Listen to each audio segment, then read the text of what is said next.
Hello there. Hi, this is Carla coming to you live. And today I wanted to talk to you about a lot of people's favorite beverage, which is coffee. Is it good for you? Is it bad for you? What do you think? Well, according to this article I read in this month's, or actually April's edition of Health Magazine, lets us know that it's actually good for us. So I wanted to just run through some of the highlights from this article to share them with you. Did you know that more than 60% of Americans get their Java fix every day, sipping on an average of 3 cups of coffee a day? So if you're watching this video and you're a coffee drinker, I'd love for you just to drop down in the comments, how many cups of coffee do you drink a day? Do you drink it all throughout the day, or do you just have it in the morning? I typically just have 1 cup of coffee in the morning. I used to load it up with all kinds of creamer. Many years ago, it was sugar and creamer, and then I cut coffee out because I wanted to cut the sugar out of my diet, so I cut that out, and now I find I can just drink it black, and I enjoy it that way. So the average, like I said, is 3 cups of coffee a day. In the 1970s, research began suggesting that the caffeine in coffee was linked to cancer, birth defects, and heart disease. So doctors were still worried that the stimulant effects would raise blood pressure and cause heart palpitations, putting some patients at risk for dangerous heart attacks. But it turns out that the early research that was highlighting the dark side of coffee had a common flaw. The biggest Java drinkers also tended to have other risk factors for disease that weren't adequately accounted for.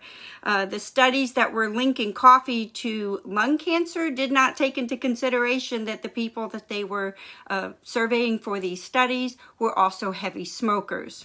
So that's kind of a no-brainer on that one. But more recent high-quality research suggests that coffee is not only safe, but that it may even prevent diseases like cancer, heart disease, and diabetes. A 2018 meta-analysis of 30 studies that included more than 1 million participants found that people who drank the most coffee, now this is 5 cups of coffee a day, had 29% lower risk for type 2 diabetes than those that didn't drink coffee. It also found they had a reduced risk of depression, as well as Alzheimer's disease and other cognitive disorders.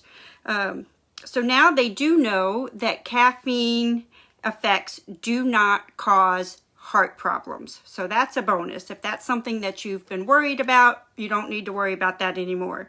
Coffee beans are packed with powerful antioxidants and anti-inflammatory compounds. So that's really beneficial for us, which is awesome. Let's see here. So the current guidelines, how much should you drink? It all is also going to depend on what type of coffee you drink. If you drink a really strong coffee or a mild coffee. But the guidelines for healthy adults is 400 mgs of caffeine a day is safe. If you're pregnant or nursing, that number is 200. But if you suspect that you're having, anxiety, tremors, heartburn, trouble sleeping, then you may want to cut that back. But we did find another great thing, that if you happen to get acid reflux or heartburn when you drink coffee, there's a really simple thing that you can do to help prevent that from happening. If you want, you can just put 1/2 teaspoon of baking soda in with your coffee grind so it filters through when you're making the coffee. Or if you forget to do that, just take a little pinch of baking soda and put it in with your cup of coffee, and that should cut back on that heartburn if that's something that you deal with coffee. So thanks so much for joining me. Hope you have a great rest of your day. Bye-bye.